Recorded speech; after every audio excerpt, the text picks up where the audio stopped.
Every level of Apex player explained. Level 1, the NPCs. NPCs are buns. These are your coworkers, your friends from school, your favorite cousin. Daniel? What, me? Yes. Huh? You. How is he even talking to me right now? What the hell? People like these rarely play the game, but when you do watch them, you just wonder how somebody can be so barren of natural talent. Realistically, this is where everybody starts, but this is not where everybody stays. Playing with these guys can only go one way. Their bot lobbies infect your lobbies, so you go on a rampage for one game, only to get slam dunked right back in the 3-stack pred lobbies where you belong. Little guy. For some odd reason, these guys are very obsessed with having the right weapon, like the right equipment and attachments. But little Timmy, I gotta break it to you, man. It's just a skill issue. You could wipe a squad with any gun. For some reason, a very large majority of NPCs have access to characters like Fuse, and they're just obsessive compulsive Lifeline players. There has to be some kind of scientific reason why every NPC plays Lifeline. Fuse just attracts middle-aged dads to him for some reason. I'm not sure why. But for Lifeline, I guess we'll never know. Level 2, the casuals. I want you to look at these clips and tell me what's wrong. Awesome. Wait, somewhere else away, dog. No, he always no. I don't know what I'm saying. Damn. How do I? Oh my god. Yeah, I bought it for $100.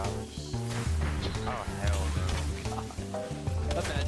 Now, if you're a dickhead, you're gonna say that my aim is the problem, but you gotta look deeper, bro. Look at what's around me. Clip 1, Rampart camping on top of the cage. Walls up, minigun out. Clip 2, 3 caustic barrels and a Watson fence to lock down the door. Clip 3, 3 caustic barrels just sitting in a random room. This isn't by accident. These are the marks of a casual player. Even in wildcard, these guys have an obsession with winning and a horrific fear of dying. In a game mode where you can respawn, the casual chooses to camp. And these guys always have the weirdest mains, like Crypto, Rampart, Valkyrie, Ballistic. Despite that, I'd still rather have these guys in my 3-stack for ranked than solo queue. Level 3, Sweatlings. Remember how in level 2 I was talking about that fear of death and that obsession with winning? It should all be gone by level 3. Keyword, it should. There are 2 types of sweatlings. Hard stuck sweatlings and grinders. Hard stuck sweatlings have played long enough to be passable, but their game knowledge is kind of cooked. It's like whenever you play the game. These are your ranked teammates in like Plat 1 and above who rage and blame their teammates for losses every single game.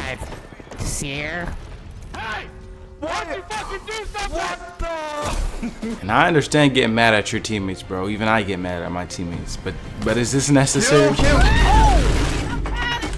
He needs some milk. The second type of sweatling are like the beginner tryhards. They have their aim trainers, they watch the YouTube guides, they have great mechanics, but again, great mechanics don't make you a great player. What I've noticed is that a lot of these beginner tryhards will hit awesome looking movement tech or be able to wipe that squad, but when it comes to making an important rotate or like taking fights in general, it's like their brain is actually a brick. But there's actually a surprise level. These are players that everybody's met at this point. People that are deceptively good at the game. Level 3.5.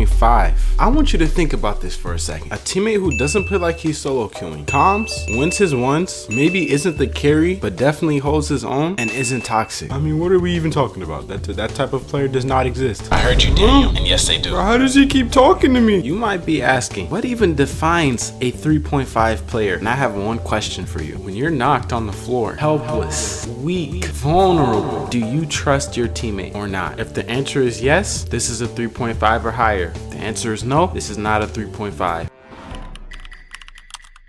Teleportation seems to be nothing new for level 4s, because most of the people who make up this level are career Apex players like Fade or Ecstasy, who routinely do stuff like this.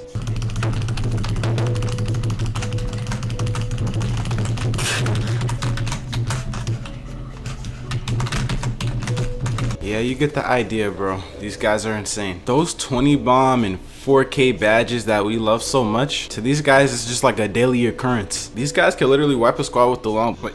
Are you smiling? Bro, please. I'm not talking. I know you're not. I'm not talking about you. I wasn't even smiling. I'm not talking about you. No, but really, playing against a level 4 player in the wild is actually very humbling. And playing with them might actually be worse. I swear, sometimes I'll be in a team with the pred and they just loot at the speed of light. Somehow they run faster, like their bullets do more damage. And it just makes me want to play better because I don't want to disappoint them. Which is weird, I know, but like, don't be a judger, bro.